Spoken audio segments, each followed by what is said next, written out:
एक यादव के कथावाचक बनने पर ब्राह्मणों ने उसकी चुटिया काट दी। ब्राह्मण महिला के पैर छुआए, सिर्फ पैर नहीं छुआया, नाक रगड़वाया है। लिटरली ऐसे नाक उनके पैर पर ऐसे रगड़वाया। इसके अलावा उस महिला का पेशाब उनके ऊपर छिड़का गया। कहा गया कि ब्राह्मण जो हैं उनका पेशाब अगर आपके ऊपर छिड़का जाएगा तो आप शुद्ध हो जाएंगे। जाति न पूछिए साधु की, पूछ लीजिए ज्ञान। लेकिन नहीं भैया, हमें ज्ञान नहीं पूछना है, हमें तो जाति ही पूछनी है। क्योंकि जब तक हम जाति ना पूछ लें तब तक हमारे कलेजे को ठंडक नहीं पहुंचती है। हम उस संविधान वाले देश में रहते हैं जहां पल पल संविधान को लागू करने की बात तो कही जाती है, लेकिन लागू कभी नहीं होता है। लागू होता है ऐसे ही सामंतवादी सोच, ऐसी सोच जो हमें बार बार हमारे दिमाग को दूषित कर रही है, छोटा बना रही है। लेकिन हमें वही करना है, हमें बार बार आपस में लड़ते रहना है। कल तक हम धर्म के नाम पर लड़ा करते थे, हम कहते थे वो मुस्लिम है इसलिए हमें उससे चिढ़ है। लेकिन आज हम जाति के नाम पर किसी से चिढ़ने लगे और फिर कहें कि सभी हिंदुओं एक हो जाओ क्योंकि हमें हिंदू राष्ट्र बनाना है। अगर उसी हिंदू राष्ट्र में इस तरीके से अपमान होता रहे, किसी को छोटा किसी को बड़ा माना जाता रहे, तो क्या इस तरीके का हिंदू राष्ट्र संभव है? पूरी कहानी आपको तसल्ली से बताती हूँ। एक कथावाचक थे, वो अपने आप को गलती से हिंदू समझ लिए, जाति से वो जो है वो यादव थे। उन्हें ऐसा लगा कि हिंदू राष्ट्र में सभी हिंदू बराबर हैं, हम भी हिंदू बिरादरी से हैं, तो बस उन्होंने कथा वाचन का काम जो है वो शुरू कर दिया। एक जगह जजमानी के रूप में उन्हें कथा सुनाने के लिए बुलावा भी भेजा गया। उसके बाद वो कथा सुनाने जब पहले दिन मंच से बैठे और कथा सुनाया, तब कुछ लोगों को संदेह हो गया। उन्होंने पूछा कि बताइए आपकी जाति क्या है? बस कथावाचक ने बता दिया कि वो यादव हैं। बस इतनी सी बात थी कि उनका जो कांड हुआ है वो आपको भी बताएंगे कि कैसे उनका सिर मुड़वा दिया जाता है, कैसे उन्हें नाक रगड़नी पड़ जाती है क्योंकि वो ब्राह्मणों के गांव में यादव होकर कथा सुनाने गए थे। अब बड़ा सवाल ये है कि क्या किसी भी भगवान का नाम लेना एक जाति विशेष को ही अधिकार है क्या? भगवान का नाम तो कोई भी ले सकता है, कभी भी ले सकता है। और कथा कहने का मतलब होता है कि आप भगवान की प्रशंसा सभी को सुना रहे हैं, वो भगवान जिसकी कहानी आप 10 लोगों के सामने बचा रहे हैं। ब्राह्मण कोई जाति से बनता है या नहीं, लेकिन डिग्री लेकर जरूर बन जाता है। जो कोई चाहे वो शास्त्रों की डिग्री ले और वो ब्राह्मण बन सकता है। किसी भी यूनिवर्सिटी और कॉलेज में इस बात की प्रतिबद्धता नहीं है कि आप सिर्फ ब्राह्मण होंगे तभी आपको शास्त्रों की डिग्री दी जाएगी। जब यूनिवर्सिटी और कॉलेज जो है वो शास्त्रों की डिग्री जाति के आधार पर नहीं बांट रहे हैं, तो फिर ये लोग ऐसा क्यों कर रहे हैं? क्यों कर रहे हैं? बड़ा सवाल तो यही है। कल तक आप हिंदू राष्ट्र, हिंदू हिंदू हिंदू कर रहे थे, आज उसी हिंदू को सिर्फ यादव होने के नाते किस तरीके से जलील किया गया है, किस तरीके से अपमानित किया गया है, वो आपको बताएंगे। और मेरे कुछ सवाल हैं इस वीडियो में जो मैं पूछना चाहती हूँ, उन सभी लोगों को से पूछना चाहती हूँ जो इस तरीके के कृत्य का समर्थन कर रहे हैं, इस तरीके के जघन्य अपराध का समर्थन कर रहे हैं। अब मैं इसको इतना गलत इसलिए कह रही हूँ क्योंकि आपने सिर्फ अपमान नहीं किया है, आपने उसका वीडियो बनाया और एक पूरे समाज को अलग थलग कर दिखाने की कोशिश की है। क्यों? इससे आपके व्यापार में बाधा उत्पन्न हो रही थी, इसीलिए आपको चिढ़ मच रही थी क्या? कथा कहना सिर्फ ब्राह्मणों का अधिकार है, और अगर ब्राह्मण कथा नहीं सभी धर्म के लोग कथा कहने लग जाएं तो शायद आपके व्यापार में, आपकी जजमानी में कमी आ जाएगी, इसलिए आपको मिर्च लग गया क्या? मतलब अगर किसी को भगवान की कथा ज़्यादा अच्छे से कहना आता है, अगर वो स्टोरी टेलिंग बहुत अच्छे से कर रहा है, उसकी वो काबिलियत है, तो वो कर सकता है। इसका अधिकार तो हमें संविधान से भी तो मिलता है ना। पूरी कहानी आपको तसल्ली से बताते हैं। एक यादव के कथावाचक बनने पर ब्राह्मणों ने उसकी चुटिया काट दी। वो चुटी जो ब्राह्मण की पहचान होती है, कथावाचक अमूमन इस तरीके की वेशभूषा रखते हैं, इस तरीके का पहनावा, इस तरीके के ही दिखते हैं। उस चुटिया को काट दिया। ब्राह्मण महिला के पैर छुआए, सिर्फ पैर नहीं छुआया, नाक रगड़वाया है। लिटरली ऐसे नाक उनके पैर पर ऐसे रगड़वाया। इसके अलावा उस महिला का पेशाब उनके ऊपर छिड़का गया। कहा गया कि ब्राह्मण जो हैं उनका पेशाब अगर आपके ऊपर छिड़का जाएगा तो आप शुद्ध हो जाएंगे। काहे भैया? कल तक गौमूत्र सबसे ज्यादा शुद्ध था, अब गौमूत्र ही खराब होने लगा क्या? गौमूत्र की शुद्धता पर भी आपको संदेह है क्या? क्या वो जो ब्राह्मण महिला जिन्होंने इन्हें जजमानी के रूप में बुलाया था, जो कथा के लिए बुलाई थी, वो महिला इतनी ज्यादा पवित्र, इतनी ज्यादा पाक साफ है कि उनको, उनके मूत्र को गौमूत्र से ज्यादा जो है वो शुद्ध माना जा रहा है, तो पूरा गांव उसी का प्रसाद लेता है क्या? अब मैं पूरे गांव को इसलिए कह रही हूँ, इनमें से उन लोगों को खास तौर पर जो इस तरीके की चीजें कर रहे थे, उसका वीडियो बना रहे थे और इन आदमी को अपमानित कर रहे थे। मतलब इस वीडियो में क्या कुछ नहीं किया गया है और क्या कुछ नहीं कहा गया है, ये सभी चीजें ना अंदर से कचोट देती हैं।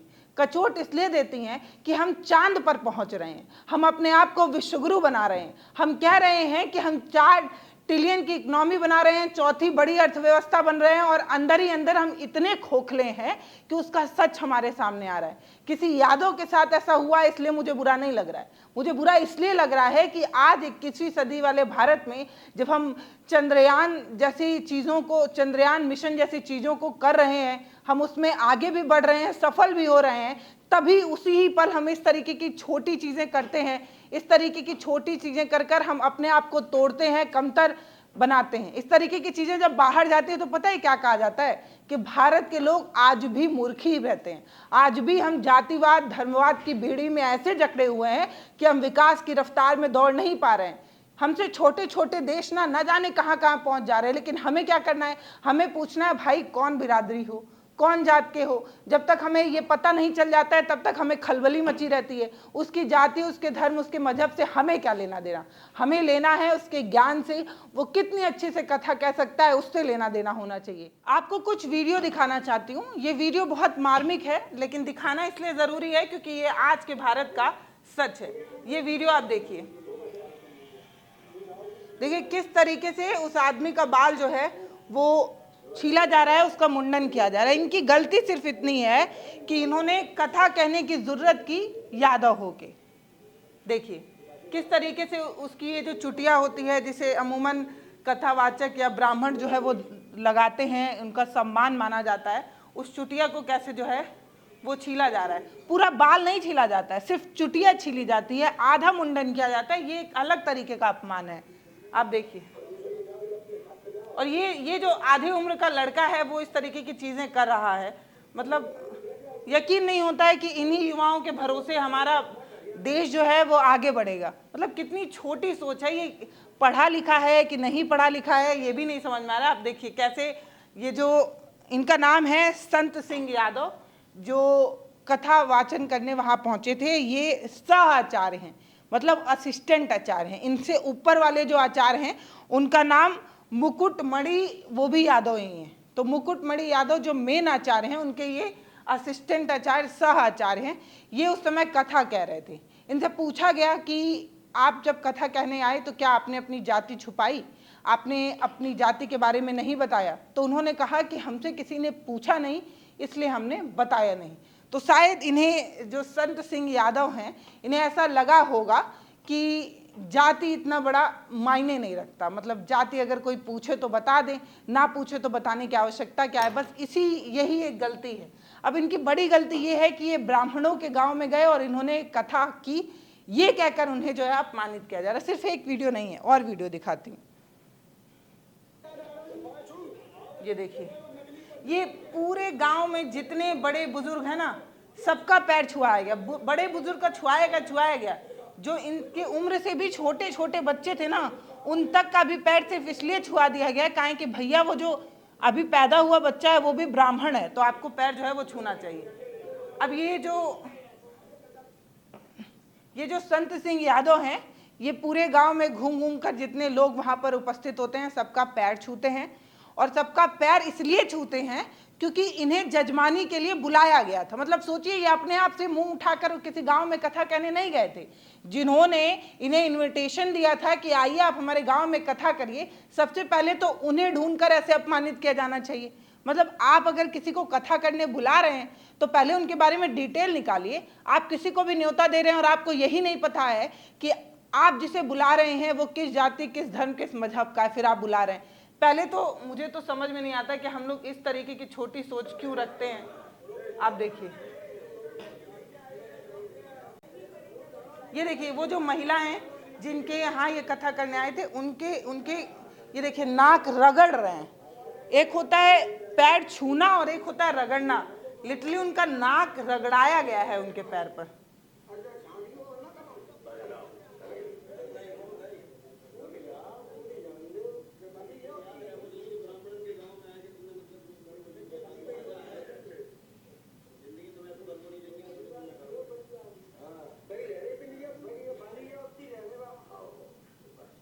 देख रहे हैं आप।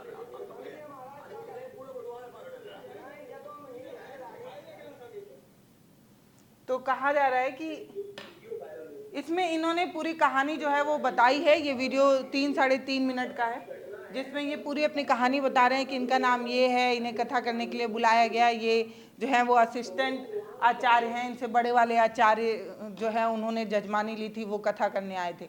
अब ये पूरी कहानी है। इसमें पूरी कहानी ये है कि एक यादव कथावाचक थे, वो कथा करने गए थे, बस इतनी सी बात है। अब इसमें मेरा सवाल जो है उसका जवाब मैं आपसे जानना चाहती हूँ पूरी ईमानदारी से। ये बताइए कि भगवान का नाम लेने के लिए क्या किसी जाति, किसी धर्म, किसी मजहब के आधार पर ही कोई ले सकता है क्या? भगवान का नाम तो कोई भी ले सकता है, कभी भी ले सकता है, किसी भी समय ले सकता है। क्या कोई खास तरीके का सर्टिफिकेट मिलता है और मिलने के बाद ही भगवान का नाम लेना होता है क्या? मतलब अगर कोई यादव ही है और उसे भगवान की स्तुति करना ठीक ढंग से आता है, वो भगवान की कथा 10 लोगों के बीच में अच्छे तरीके से प्रेजेंट कर सकता है, सुना सकता है, ये उसकी काबिलियत है, तो इस पर आपको संदेह नहीं होना चाहिए। और इस आधार पर तो कतई नहीं होना चाहिए कि वो जाति से यादव है। मतलब ये कथावाचक थे, ये कथा कहने उस मंच पर गए थे। अगर ये किसी तरीके के भगवान का अपमान करते, किसी भगवान को गलत तरीके से उनके बारे में बुरा भला कह रहे होते और तब आप उनके साथ इस तरीके की बदतमीजी करते, तो शायद मान लिया जाता कि आप जो कर रहे हैं वो सही है। इन्होंने किसी भी भगवान का अपमान नहीं किया, सिर्फ कथा कर रहे थे, फिर भी इस तरीके से उन्हें जलील किया गया है। ना तो कथावाचक ने किसी तरीके के गलत शब्द का इस्तेमाल किया और ना ही किसी के आराध्य का अपमान किया। तो फिर आपको इजाजत किसने दे दी कि आप भरे समाज में उसका अपमान करें, उसे जलील करें, उसे अपमानित करें और सिर्फ ये कहकर अपमानित करें कि ब्राह्मणों के गांव में एक यादव कैसे आ गया और यादव ने कथा कैसे कह दी। इन लोगों को आपत्ति इस बात से थी कि कथा करने के लिए अमूमन एक स्टेज बनाया जाता है और एक स्टेज पर एक खूबसूरत सी चेयर लगाई जाती है, उसका थोड़ा डेंटिंग पेंटिंग थोड़ा खूबसूरती से उसे सजाया जाता है और उस वाली चेयर पर ये यादव होकर बैठ गए और ब्राह्मण वहां नीचे बैठे थे कथा सुनने के लिए। इस चीज से मिर्च लग गई। मतलब मिर्च इस बात की कि यादव हमसे ऊपर बैठ गया, उतनी ऊंची वाली चेयर पर बैठ गया और हम नीचे बैठे रह गए। इस चीज से खींच थी, इसीलिए गांव के सभी लोगों का पैर छुआया गया। आप नीचे बैठे हैं इसलिए नहीं, आपकी सोच नीची है इसलिए आप वहां पर हैं। पहली बात तो ये है। दूसरी बात ये है कि कौन डिसाइड करता है कि किसे कथा कहनी है और कौन डिसाइड करेगा कि किसे भगवान का नाम लेना है, किसे नहीं लेना है। आज के युग में भी ये डिसाइड करने वाला कौन है? कौन सर्टिफिकेट बांट रहा है? जब देश संविधान से चलता है, कानून ये कहता है कि किसी को भी कोई भी व्यवसाय करने का अधिकार है। पूजा पाठ भी आजकल के समय में एक व्यवसाय है, ये सच है। मंदिरों में जितना दान चढ़ता है वो किसी गरीब के काम में आता तो शायद गरीबी खत्म हो चुकी होती। आज भी आप देखेंगे तो मंदिरों के सामने सबसे ज्यादा भीख मांगने वाले लोग हैं, इसके बाद भी दान पेटियों में पैसे भरे जा रहे हैं। ये सच है ना। हमारे यहाँ एक अच्छी कहावत कही जाती है कि जाति पाति पूछे नहीं कोई, हरि को भजे सो हरि को होई। जो कोई हरि को भजता है वो हरि का हो जाता है। जो कोई भगवान को याद करता है, उनकी प्रार्थना करता है, उनकी स्तुति करता है, वो भगवान से कम नहीं, वो भगवान को ही जो है वो भगवान की तरफ ही आगे बढ़ता है, भगवान में ही वो विलीन हो जाता है। जाति पाति पूछे नहीं कोई, हरि को भजे सो हरि को होई। इस तरीके की स्तुति, इस तरीके की कहावतें, इस तरीके की चीज़ें कहकर ये हमारे समाज में एक तरीके की लाइन बनाने की कोशिश की गई कि सभी बराबर हैं।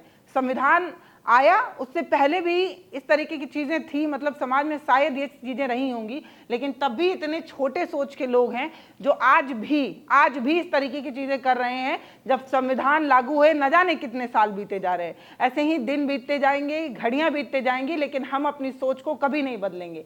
हम पहले धर्म के आधार पर मुस्लिम और हिंदू में भेदभाव करते हैं, उसके बाद हम जब धर्म से थक जाते हैं तो हम जाति पर चले आते हैं। हमें जाति में श्रेष्ठ देखना है, छोटा देखना है, बड़ा देखना है और उसके बाद उसे अपमानित करना है। यही हमारी छोटी सोच है जिसकी वजह से आज भी हम विकासशील बने हैं। विकसित बनने में अभी हमें बहुत बहुत बहुत साल लग जाएगा। क्यों? क्योंकि हमें मजा आता है ऐसी हरकतें करने पर, और ऐसी हरकतें कर कर हमारी जो छाती है वो 56 इंच की हो जाती है। किसी को अपमानित कर कर हमें लगता है कि भाई साहब हम ब्राह्मण थे, हमने उसका अपमान कर दिया क्योंकि वो इस जाति से आता था। क्या मिला आपको? आपका बच्चा यही सीखा है और यकीन मानिए कि वो इससे आगे कभी नहीं बढ़ पाएगा। पुलिस ने जो है वो अतुल, मनीष, पप्पू सहित कुल 50 अज्ञात लोगों पर जो है वो FIR दर्ज कर ली है। ये पूरा मामला जो है वो राजनीति की तरफ बढ़ चला है। अब सपा जो है वो इसमें एक्टिव हो रही है। FIR दर्ज की गई है। पुलिस का भी अपना स्टेटमेंट आ चुका है। पुलिस ये बताने की कोशिश कर रही है कि हम पूरी ईमानदारी से काम करेंगे, एकदम एक्टिव होकर काम करेंगे। यकीन मानिए, कानून पर भरोसा रखिए, काम जो है पूरी ईमानदारी के साथ होगा। लेकिन बड़ी बात यह है कि जिस कानून पर हमें यकीन करना है, उसी कानून के लागू होने के बाद भी ये सारी चीज़ें इतने सालों से लगातार हो रही हैं। अब मैं आपको एक बात पूछना चाहती हूँ, वाल्मीकि ने क्या रामायण नहीं पढ़ी थी? क्या उन्हें रामायण पढ़ने पर रोक लगाया गया था? वेदव्यास जो खुद एक शूद्र थे, उन्होंने 4 वेद लिखी है, 6 शास्त्र लिखे हैं, 18 पुराण लिखे हैं। इसके अलावा जो महाभारत महापुराण है वो भी उन्हीं का है। तो मतलब जिस महापुराण को हम आज भी अपने सिर माथे लगाते हैं, जिसकी स्तुति, जिसकी पाठ कर हम अपने धर्म को आगे बढ़ाता मानते हैं, सनातनी मानते हैं, उसी व्यास को, उसी महाकाव्य को लिखने वाला खुद एक शूद्र था। फिर भी हमें इस तरीके की हरकतें करने में मजा आता है। मतलब ना जाने इस तरीके की चीज़ों से हम कब बाहर निकलेंगे। और एक इंसान होने के नाते मैं एक बार फिर आपसे कहना चाहती हूँ कि अगर किसी तरीके का भेदभाव इस आधार पर किया जाए कि वो जाति के आधार पर ये है, तो ये एक वैज्ञानिक सोच तो कतई नहीं है। हाँ, ये अच्छी कथा नहीं कहते, ये भगवान का अपमान कर रहे होते, आपके आराध्य को ऊंचा नीचा बोल रहे होते, गलत सलत बोल रहे होते, फिर इस तरीके का एक्शन होता, तो मुझे लगता है कि आपकी आस्था के साथ भाई साहब खिलवाड़ हो गया, तो आपने उनका जो है इस तरीके का निरादर कर दिया। लेकिन आपकी आस्था का सम्मान करते हुए भगवान की स्तुति कर रहा था, तो आप इस तरीके की चीज़ें जो है वो संत सिंह यादव के साथ कतई नहीं कर सकते। हम इसका कड़ा विरोध करते हैं और एकदम कठोर शब्दों में इसका कड़ा विरोध करते हैं। बाकी आप इस वीडियो पर क्या राय रखते हैं वो आप हमें कमेंट सेक्शन में लिखकर ज़रूर बताइएगा। एक बार और आपसे रिक्वेस्ट करना चाहती हूँ, हम सभी इस दुनिया को छोड़कर एक न एक दिन चले जाएंगे, लेकिन एक ऐसा बेहतर समाज बनाइए कि आपका आगे आने वाली जो पीढ़ी है, आगे आने वाले जो बच्चे हैं, कम से कम वो इस तरीके की कुरीतियों से बाहर निकल पाए, कम से कम वो चैन की सांस ले ले, कम से कम उन्हें तो वैज्ञानिक समाज मिल जाए। हम इन बेड़ियों में जकड़े रहे, हमने इस तरीके की कुरीतियां देख ली हैं, झेल ली हैं, लेकिन हमें आगे के भारत को खूबसूरत बनाना है, उसे विकसित बनाना है। तो इन सब चीज़ों पर पर्दा डालना होगा, इन्हें दबा कर आगे बढ़ना होगा। ये मेरी अपनी सोच है। आप अपनी सोच हमें लिखकर ज़रूर बताइएगा। बहुत धन्यवाद।